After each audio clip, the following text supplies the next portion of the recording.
Hello everyone, welcome back to my channel, and this is my fourth take on this video. I don't know why I am just losing on the main things that I want to say, but in today's video we are going to talk about social awkwardness and how to tackle social awkwardness. So what's happening is that I'm going in so deep into the topic that I am forgetting to give the main takeaways and the main essentials. So that's why I've planned to make the video about the main takeaways.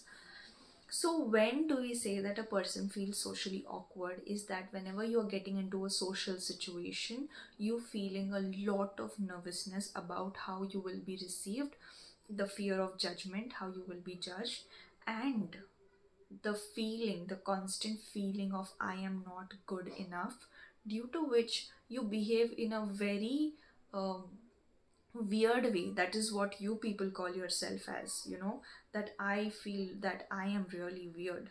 Okay, so if we, who do not feel socially that awkward, look at you, we will not be even able to sense that you face social awkwardness, because there are some people who may remain silent in social situations.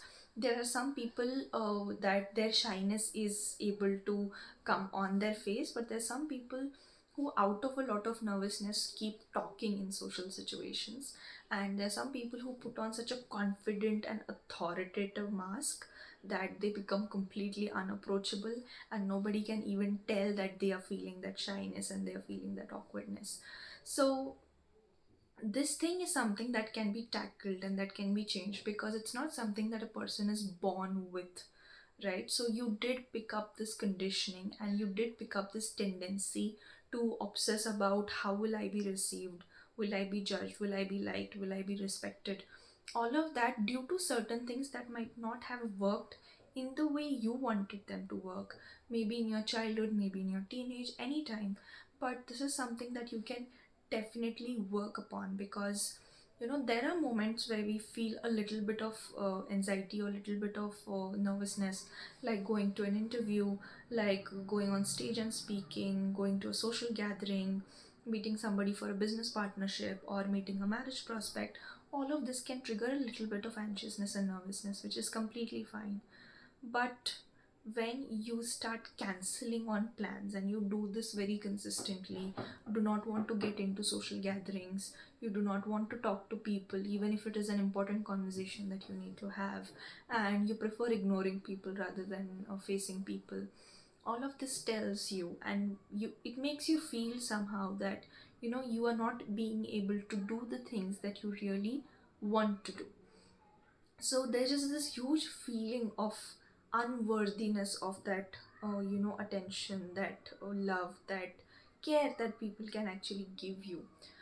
So the first thing here is to work on this belief system of I am not good enough. And I know it's not a single day's job, it takes time, and if you need somebody's help to work with you on this particular belief system, then you can definitely reach out to me. You'll find the link of booking the call in the description. So how do you actually work on this belief? First is to actually realize that none of us are good enough. Okay, so everybody, whenever they expect something from themselves, we all set the standards a little bit higher, because we all have that habit of setting little higher expectations from ourselves. Some people set the standards so high that they feel pressured by their own standards that they have set, because your brain is actually telling you that the standards that you've set up for yourself, you are not good enough for it right now, which is actually true. If I ask myself that I need to make a video today that will reach 1 lakh people, I know I'm not good enough right now for that. Why am I not good enough? I am lazy to edit my videos. I have a mic, but I've not set it up properly with, along with my laptop and all of those things. And that's why I know that my expectation, how much to keep it, right? So that factor is there. So people like me who are little shameless with the way they show up in the world, it's fine for them, right? Because I do have expectations from myself, but from the time that I've got into life coaching and I have sort of started my healing journey, I'm okay with doing things that are imperfect, making mistakes like I just did, and showing up when I'm not feeling actually that good enough. right? And it's not that before every single video I feel like a master of life coaching and then I show on YouTube.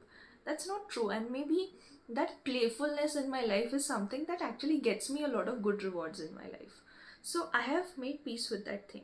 So you will feel that you are not good enough first when you set up these highly unrealistic standards for yourself.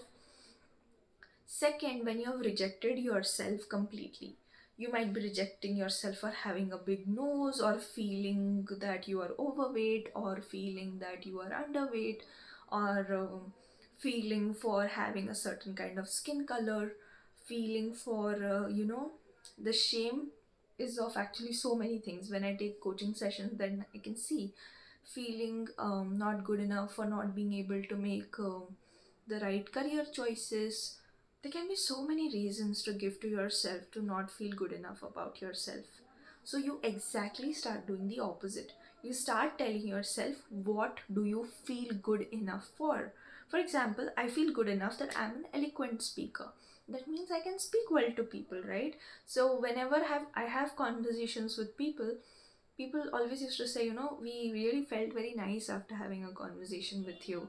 And I was undermining the skill set a lot. I used to just think that, oh, I'm just a talkative person who just speaks a lot and all of that. But this conversational skills is something due to which I started my YouTube. After starting YouTube, I became soft skills trainer. Soft skills trainers, I became a life coach, and I have sort of found my love of life when it comes to career. And I love this thing that I do, right? So these things that we are actually undermining about ourselves and we thinking we are not good enough, just shift your attention to what do you feel good enough about and appreciate yourself for that. So now comes the actual solution part, that if you want to solve this problem, how do you solve it? First thing is that whenever you are about to have a conversation that makes you feel uncomfortable. Now, socially awkward people are actually excellent with their family and their closest circle. They have a lot of fun with them. But somebody new or somebody that's really challenging you, first is that pay attention to the other person, shift the attention from yourself to the other person. Okay. Second thing is that keep the larger purpose in your mind. See, your actual desire is to be liked by other people, is to be respected by other people. Because what is the fear here? The fear is, how will I be received? You want to be received well. That is the expectation, right? So that is your subconscious expectation. Okay?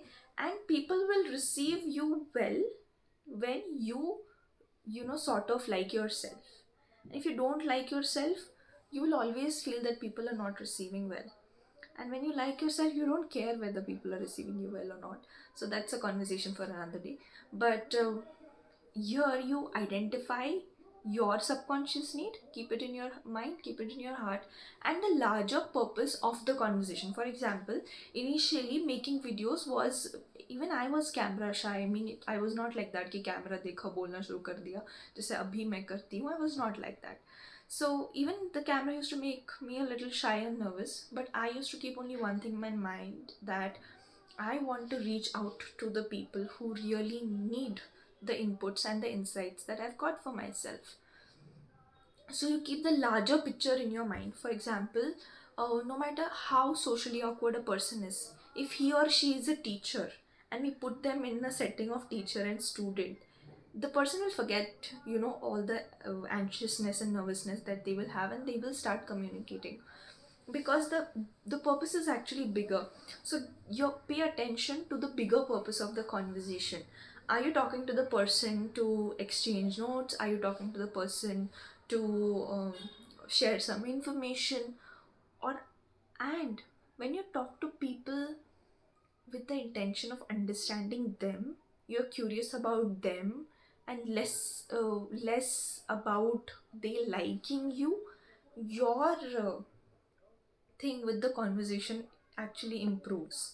Your chances of you having a good conversation improves. So it is about the other people. Communication is always about the other people and getting your message clearly across. So that is something that you really start to pay attention to.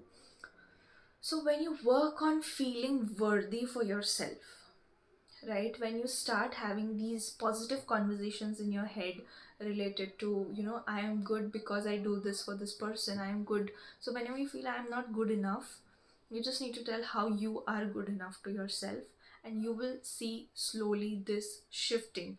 And if this is very, very prominent inside of you, I highly suggest you to work with a therapist, or with an inner child practitioner, or with a life coach, who will help you to sort of reduce this awkwardness eventually. Because this takes up, the very core problem here is your self rejection, you having rejected yourself, your needs, your need for validation, due to which you just feel that all of this I'm not deserving, all of this attention I'm not capable of, I will not be able to handle it.